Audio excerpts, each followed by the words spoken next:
بسم اللہ الرحمن الرحیم۔ ایک بہن کا سوال یہ ہے کہ خلا لینے کے بعد کیا بیوی اپنے شوہر کے گھر میں رہ سکتی ہے، جبکہ گھر بڑا ہے اور راستے اور فاصلے بھی موجود ہیں، دروازہ بھی الگ ہے؟ تو اس کا جواب یہ ہے کہ اگر پہلی بات تو اس کا جواب یہ ہے کہ عورت کو طلاق یا خلا طلب کرنا اپنے شوہر سے چھوٹی چھوٹی باتوں کی وجہ سے جائز نہیں ہے، مگر کوئی عذر شرعی ہو اور جس کی وجہ سے زندگی شوہر کے ساتھ گزارنا بہت مشکل ہو جائے اور دونوں میں کسی طرح سے انبن ہو جائے اور وہ دونوں ایک ساتھ زندگی گزارنا بہت ہی مشکل ہو جائے، ناگزیر حالات ہو جائے، تو اس صورت میں شرعی اعتبار سے طلاق لے لے، یا ہے کہ خلا یعنی شوہر اپنی بیوی کو مہر کے عوض یا بغیر مہر کے عوض بھی اگر بیوی کی طلب پر قاضی اس کو خلا دے دے، یعنی عورت اپنے شوہر سے ہمیشہ کے لیے وہ جدا ہو جائے، تو اس کی عدت علماء اکرام نے 1 مہینہ بتائی ہے۔ اب سوال یہ کہ کیا عورت خلا لینے کے بعد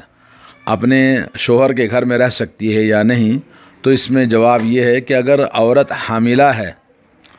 تو عورت حاملہ اگر ہے، خلا لینے کے بعد بھی شریعت نے اس کو حکم دیا ہے کہ اس کو نان و نفقہ دے اور اس کو سکن بھی دے، اپنے شوہر کے حساب میں وہ رہے گی اور شوہر کے حساب میں کھائے گی پیے گی، اس لیے کہ اس کے پیٹ میں جو بچہ ہے اس کے شوہر کا ہے۔ علامہ ابن قدامہ رحمۃ اللہ علیہ کتاب المغنی میں فرماتے ہیں، الرجل اذا طلق امرأته طلاقا بائنا، اگر کوئی آدمی اپنی بیوی کو طلاق بائن دیتا ہے اور وہ چاہے وہ 3 طلاق ہو یا خلا کے ذریعے ہو، اور جب دونوں کے درمیان یا فسخ کر دیا جائے اور اس صورت میں کہ عورت حاملہ ہو، تو عورت کے لیے نان و نفقہ اور سکن دونوں اہل علم کا اجماع ہے کہ اس کا حق ہے، دینا چاہیے، کیونکہ اللہ عز و جل کا فرمان ہے اسکنوہن من حیث سکنتم من وجودکم ولا تضاروہن لتضیقوا علیہن وان کن اولات حمل فانفقوا علیہن حتی یضعن حملہن۔ تو اللہ تعالیٰ نے سورہ طلاق میں فرمایا کہ عورتوں کو سکن دو، اور اپنے ہی سکن میں جہاں تم رہتے ہو وہاں ان کو سکن دینا چاہیے اور ان کو تنگ نہیں کرنا چاہیے اور ان کو نقصان نہیں پہنچانا چاہیے۔ اگر وہ حالت حمل میں ہیں تو حالت حمل میں حاملہ عورت کو نان و نفقہ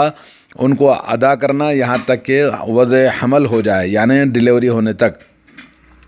اور بعض احادیث جس میں حضرت فاطمہ بنت قیس کا جو قصہ آتا ہے، تو جس میں اللہ کے نبی صلی اللہ علیہ وسلم نے فاطمہ بنت قیس جب انہوں نے خلا لے لیا تو اللہ کے نبی صلی اللہ علیہ وسلم نے فرمایا کہ لا نفقۃ لک الا ان تکونی حاملا۔ اللہ کے نبی صلی اللہ علیہ وسلم نے فرمایا کہ تمہارے لیے کوئی نفقہ نہیں ہے، یعنی نفقہ بھی نہیں، سکن بھی نہیں، الا ہے کہ تم اگر حامل ہو، حمل سے ہو، تو پھر تمہارے لیے ہو سکتا ہے، کیونکہ حمل وہ شوہر کی اولاد اس کے پیٹ میں ہے، تو ایسی صورت میں شوہر پر لازم ہے کہ اس کو نان و نفقہ دے، اور اگر حاملہ نہیں ہے تو بالاتفاق اس کے لیے کوئی نان و نفقہ بھی نہیں ہے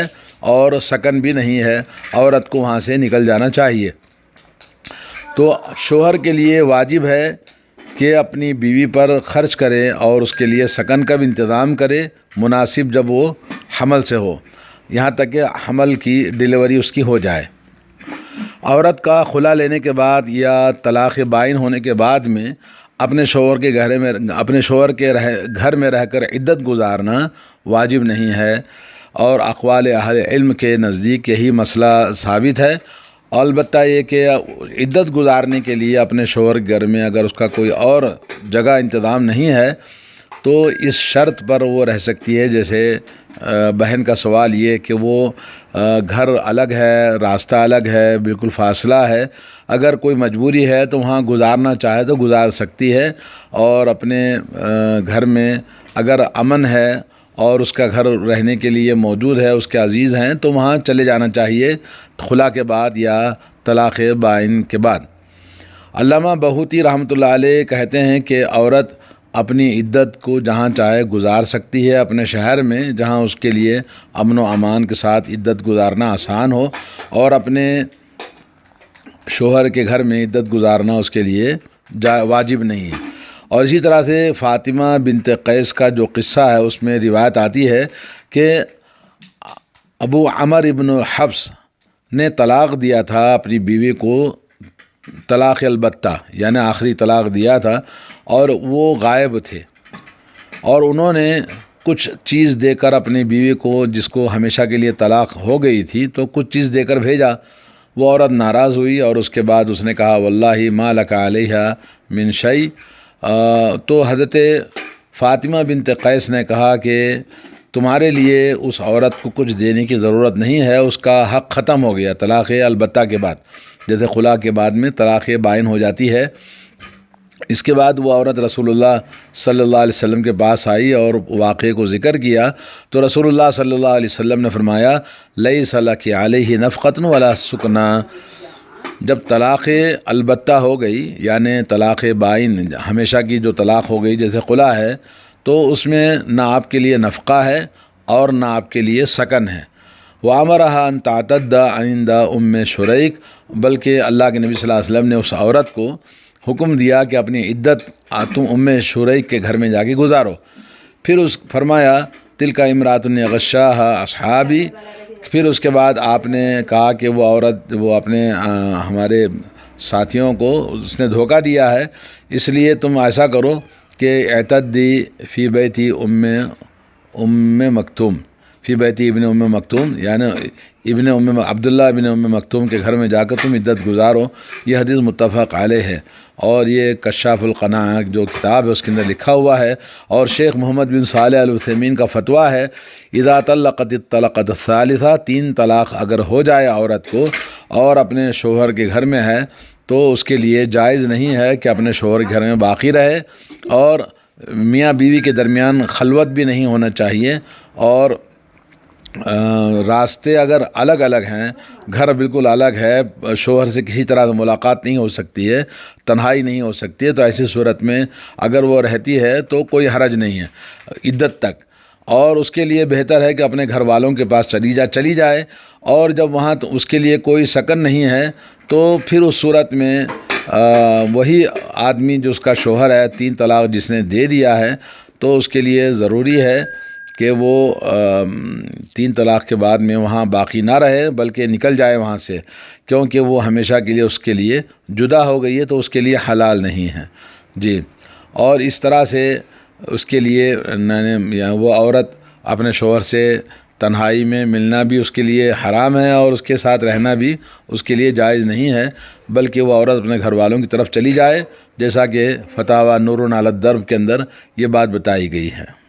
اور خلا لینے والی عورت کے لیے ایک عدت کی جو مدت ہے ایک حیض ہے، جیسا کہ نبی علیہ الصلوۃ والسلام نے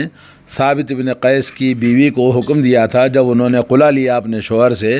کہ ایک حیض عدت گزارے، اور اس کے بعد وہ عدت اس کی ختم ہو جائے گی، جہاں چاہے شادی کر سکتی ہے، جیسا کہ یہ حدیث امام ترمذی نے روایت کیا اور شیخ البانی نے اس کو صحیح قرار دیا ہے۔ خلا لینے کے بعد میں اگر عورت چاہتی ہے کہ دوبارہ پھر اسی شوہر سے سمجھوتا کرنے کے بعد اگر ملنا چاہتی ہے، تو پھر نکاح جدید اور مہر جدید کے ساتھ میں دوبارہ ان کی شادی ہو سکتی ہے۔ اور یہ عدت کے بارے میں جو 1 مہینے کی عدت ہے، اگر وہ کوئی اور اس کے رہنے کی جگہ نہیں ہے، مجبوری ہے، تو اس صورت میں جیسے کہ سوال آپ نے کیا، گھر الگ ہے، دروازہ الگ ہے، بالکل کوئی ملاقات کا یہ نہیں ہے، اگر وہاں مجبوری ہے تو وہاں 1 مہینے کی اس کی اجازت مل سکتی ہے، واجب نہیں ہے، بہتر ہے وہاں سے نکل جائے جبکہ اس کے پورا ہمیشہ کے لیے وہ ختم ہو گئی ہے، اور 1 مہینے کے بعد تو وہ اس کے لیے حلال ہے کہ کہیں بھی وہ شادی کر سکتی ہے جی۔ السلام علیکم ورحمۃ اللہ۔ مسئلہ ہے کہ جب کوئی طلاق رجعی دیتا ہے، پہلی دوسری، تو اس میں اللہ رب العالمین نے حکم دیا کہ لا تخرجوہن من بیوتہن ولا یخرجن الا ان یاتین بفاحشۃ مبینہ، یعنی عدت کے زمانے میں مطلقہ عورت کی رہائش کا مکان اپنے خاوند کے مکان میں رہیں، اپنے مکان میں رہیں، اسے نہ نکالیں باہر، اور خود نکلنا بھی عورت کا جائز نہیں ہے کیونکہ وہ اپنے خاوند کے حق میں رکی ہوئی ہے۔ عدت کے زمانے میں مطلقہ عورت کو خاوند کے گھر گزارنے کا حکم دینا اس مصلحت سے ہے کہ ممکن ہے کہ اس مدت میں اس کے خاوند کے خیالات بدل جائیں، طلاق دینے والے ممکن ہے اپنے طلاق پر نادم ہوں اور دل میں لوٹا لینے کا خیال پیدا ہو جائے، پھر اپنی بیوی سے رجوع کر سکے، دونوں میاں بیوی امن و امان سے زندگی گزار سکیں۔ باقی وہ عورت جس کی طلاق کے بعد خاوند کو رجعت کا حق باقی نہ رہا ہو، اس کے لیے عدت گزارنے کے زمانے تک مکان کا دینا خاوند کے ذمے نہیں ہے۔ اسی طرح جس عورت کا خاوند فوت ہو جائے اسے بھی رہائشی مکان عدت تک کے لیے دینا اس کے وارثوں پر نہیں ہے۔ ان کی اعتماد دلیل حضرت فاطمہ بنت قیس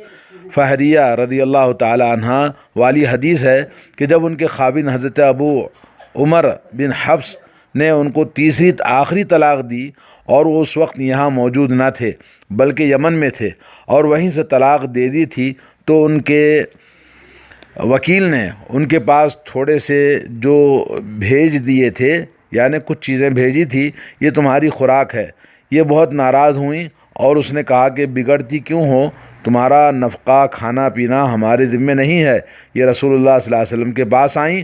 آپ نے فرمایا ٹھیک ہے تیرا نفقہ ان پر نہیں ہے۔ صحیح مسلم میں ہے کہ نہ تیرے رہنے سہنے کا گھر ہے اور نہ ان سے فرمایا کہ تم اسے ام شریک کے گھر اپنی عدت گزار سکو، اور پھر فرمایا کہ وہاں تو میرا اکثر صحابہ جایا آیا کرتے ہیں، تم بہتر ہے عبداللہ بن ام مکتوم کے ہاں اپنی عدت کا زمانہ گزار دو، وہ ایک نابینا آدمی ہے، تم وہاں آرام سے اپنے کپڑے بھی رکھ سکتی ہو۔ رسول اللہ صلی اللہ علیہ وسلم جب آخری تیسری طلاق ہو گئی تب آپ نے حضرت فاطمہ سے فرمایا کہ نان و نفقہ گھر بار خاوند کے ذمے اس صورت میں ہے کہ اسے حق رجعت حاصل ہو، اور جب حق رجعت حاصل نہیں ہے تو یہ بھی نہیں ہے، یعنی نہ نان و نفقہ ہے اور نہ ہی اس کے لیے سکن ہے، تم یہاں سے چلی جاؤ اور فلاں عورت کے گھر اپنی عدت گزارو۔ پھر آپ نے فرمایا کہ صحابہ اکرام کی وہاں آمد و رفت رہتی ہے، تم ابن ام مکتوم کے گھر عدت کا زمانہ گزار دو، نہ وہ نابینا ہے، تمہیں دیکھ نہیں سکتے۔ طبرانی میں ہے کہ حضرت فاطمہ بنت قیس ضحاک بن قیس قرشی کی بہن تھی، ان کے خاوند مخزومی قبیلے کے تھے۔ طلاق کی خبر بعد ان کے نان و نفقہ طلب کرنے پر ان کے خاوند کے اولیاء نے کہا تھا کہ نہ تو تمہارے میاں نے کچھ بھیجا ہے نہ ہمیں دینے کا کوئی حکم ہے، اور حضور صلی اللہ علیہ وسلم کے فرمان میں یہ بھی مروی ہے کہ جب عورت کو وہ طلاق مل جائے جس کے بعد وہ اپنے اگلے خاوند پر حرام ہو جاتی ہے، جب تک وہ دوسرے سے نکاح اور پھر طلاق نہ ہو جائے، اسے اس صورت میں عدت کا نان و نفقہ اور رہنے کا مکان کا اس کے خاوند کے ذمے نہیں ہے۔